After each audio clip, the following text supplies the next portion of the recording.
The National Popular Vote Bill will guarantee the presidency to the candidate who receives the most popular votes in all 50 states and the District of Columbia. Defenders of the current system of electing the president have criticized the National Popular Vote Bill because there might be a post-election change of the rules. These critics suggest that after seeing how other states voted on Election Day in November, a governor could convene the state legislature in special session, repeal the state's existing national popular vote law before the Electoral College meets in mid-December, and then enact some politically advantageous alternative way of choosing the state's presidential electors, such as having the legislature appoint the electors.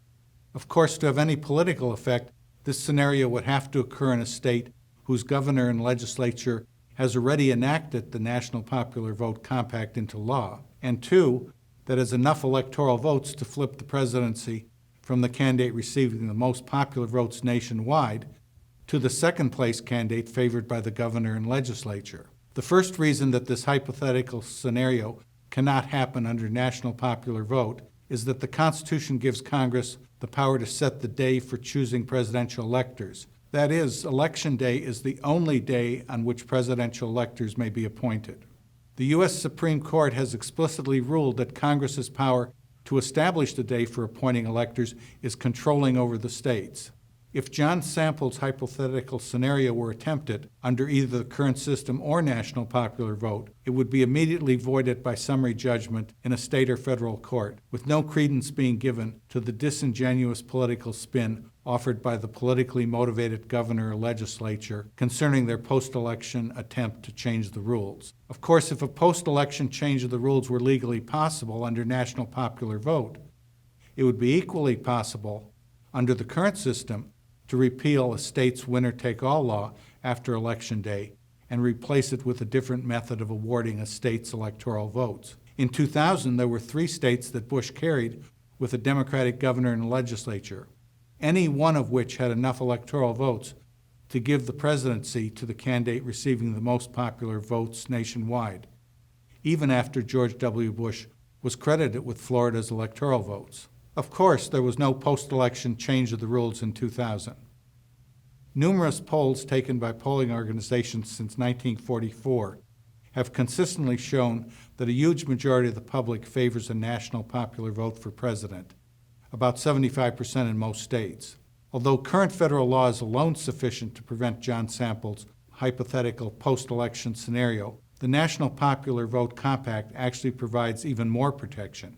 The compact delays the effectiveness of any state's repeal of the compact occurring during a 6-month blackout period between July 20th of a presidential election year and Inauguration Day on January 20th.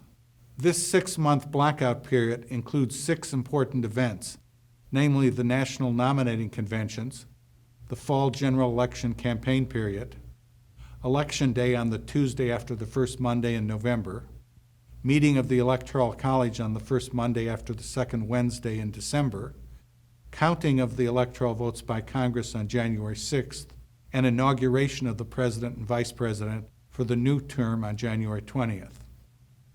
The Impairments Clause of the Constitution prevents any state from breaching any interstate compact. The courts have never allowed any state to withdraw from any interstate compact without following the procedure contained in the compact itself. Any attempt to withdraw from an interstate compact in any way other than that specified in the compact would be immediately voided by summary judgment in a state or federal court.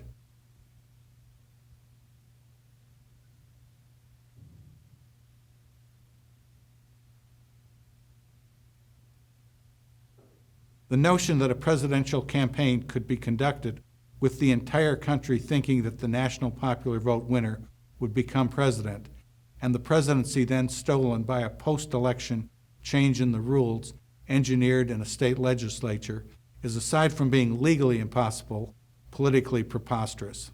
Learn more at nationalpopularvote.com and from the book Every Vote Equal, a state-based plan for electing the president by national popular vote, which can be read or downloaded for free or purchased from Amazon. You can help make 2016 the last presidential election in which 3/4 of Americans are ignored in presidential elections by emailing your state legislators at nationalpopularvote.com.